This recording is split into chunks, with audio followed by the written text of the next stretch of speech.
Welcome everyone to today's Hulme Talk Online. My name's Darcy and I'm with Maysoon, and today we're talking to former pupil Sophie Ardern. Good morning, everyone. Sophie was here at Hulme Grammar until 1995 and is now a director of production at Mindhouse Productions, which is a London-based independent television production company. Sophie, welcome and thank you so much for joining us this morning. Hi there, nice to be here.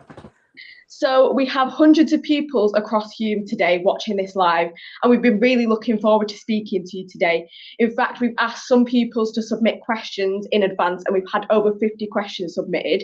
So we've selected some of our favourites, but before we get into them, we just wanted to say a huge congratulations as your company have recently won a BAFTA. So tell us a little bit about that.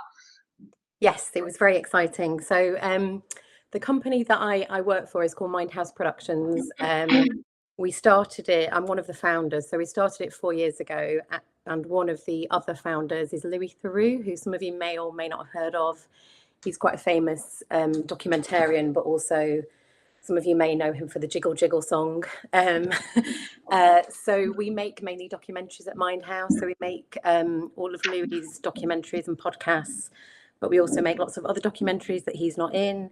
So we won a BAFTA for a documentary series we made for Sky TV about the Lockerbie terrorist bombings in 1988, which is obviously a bit of a delicate subject matter, but it was a really nice, compassionate series about the Lockerbie bombings, and we were completely gobsmacked to win a BAFTA.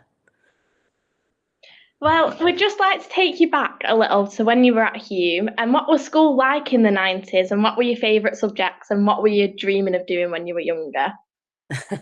I think school, or Hulme in particular, was probably quite different to what it's like now. Obviously, we weren't allowed to talk to the boys. What we called the Iron Curtain, which divided the two schools. I think when I was there, maybe midway through the secondary school, we were allowed to mix with boys at break time, but that was a massive breakthrough. So yeah, very much separate classes, but it was there was obviously no mobile phones or any of that kind of technology. I think we started doing IT lessons when I was in secondary school. But yeah, it was loads of fun, and I'm still in touch with lots of the girls that I was at school with. In fact, I was out last weekend with somebody from Hulme. I really loved English. That's what I did for A-level, and yeah, it was. I really enjoyed Hulme, and I'm still, like I say, in touch with lots of people from there. And for me, it was like a really fun experience. Oh, that's lovely. So school has definitely changed then quite a lot from, yeah. So what were your first steps after leaving Hulme? Where did you go next, and then what did you end up doing? So I went straight to university. So I went to Sheffield Hallam University, and I did communication studies. I actually didn't get into my first choice of university because I think I needed I needed 3 Bs, and I got A, B, C, but they wouldn't let me in, even though it's kind of the same thing. So I went to Sheffield Hallam, did my 3 years there, which was really good fun. And then I took a year out after uni, and I went and lived in France for a few months, and I was a chalet girl in a ski resort and did a bit of traveling. And then I actually did some work experience at BBC Manchester, which kind of led me into this career, working in television. Well, I'm sure there's no typical day, but can you tell us what you can expect in your day-to-day life as a director of production, or like what kind of things are on your to-do list this week? Yeah, so I do, I'm not kind of one of the creative people who comes up with like the program ideas, but what I do is kind of, I do all the budgets for the programs, I do all the contracting. So we make stuff for like Netflix, BBC, lots of different channels, Amazon. We work with quite a lot of talent. So we did a big documentary with like KSI a couple of years ago. So I will be responsible for dealing with their agents and doing deals with them. I also kind of run the operational side of the company. So I kind of hire people. We hire a lot of freelancers to work on productions. So just make sure all our productions are running smoothly, really. So now that you're sitting here having achieved all that you've done so far, if your younger self was watching this webinar back, what would you say to yourself? Well, I think honestly, when I was at school, I don't think I really knew what I wanted to do. And a lot of my friends like always knew that they wanted to be like lawyers and whatever else. And I think the group of friends I was in at school were all super clever. Like one of them went to Oxford, one of them went to Cambridge, who I'm still friends with now. And they were all quite focused and knew what they wanted to do. And I actually really didn't.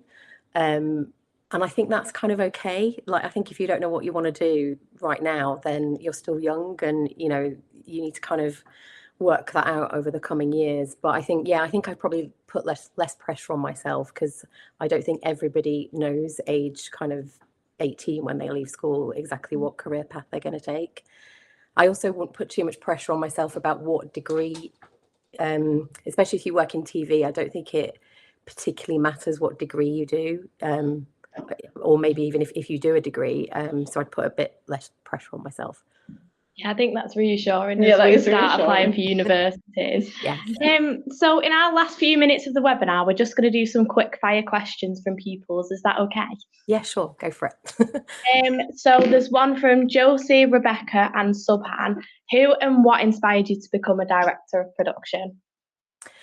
Well, again, because I didn't really know what I wanted to do, there wasn't like anyone specific, but I think over the years I've done quite a few freelance jobs at various different TV companies, and I think I just had quite a few mentors that I looked up to. So I think really the people that I worked with and for, I thought, oh, I could probably do that job. That's up my street. Grace in 7U has asked, what was your biggest struggle? What's your biggest struggle that you've had going through your job? Oh God, that's a good question. Honestly, which is really disappointing in this day and age, it was when I had my first baby and I wasn't, because it's a very freelance world, the TV industry, I wasn't treated particularly well when I went on maternity leave, but I kind of got through it and got to the other side and went on to have another baby. But it all worked out in the end. Polly in year 6 asked, what was your proudest moment whilst being a director? I think the BAFTA win Yeah. has been amazing. It's just really nice. I've been working in TV for well over 20 years now, and it's kind of really nice just to win an award, even though that sounds quite shallow, but it's really nice. Deborah in year 10 has asked, what A levels did you pick and how did you find them, basically? I did English literature, economics and British government and politics, and I really liked politics and English, and I wasn't very good at economics, and I don't really know why I chose it. I do economics and politics, I can understand that. Gina in year 5 asked, who's your favourite director? I don't think I've got a favourite director, but what we do at Mindhouse is there's actually quite few, again, really sad in the industry, but there's quite few female directors. So we are part of this pledge where we commit that 50% of the directors that make stuff for Mindhouse are women. So I just think it's really important to champion female directors, actually, which is, you know, what we try and do. Try and put our money where our mouth is. Jude in year 6 has asked, did you always see yourself being a director of production? Not really. It's just kind of the career path. It's kind of where it's taken me. I kind of climbed the ladder and just worked really hard, and this is where I've ended up. But yeah. Alyssa in year 5 asked, what helped you become so successful?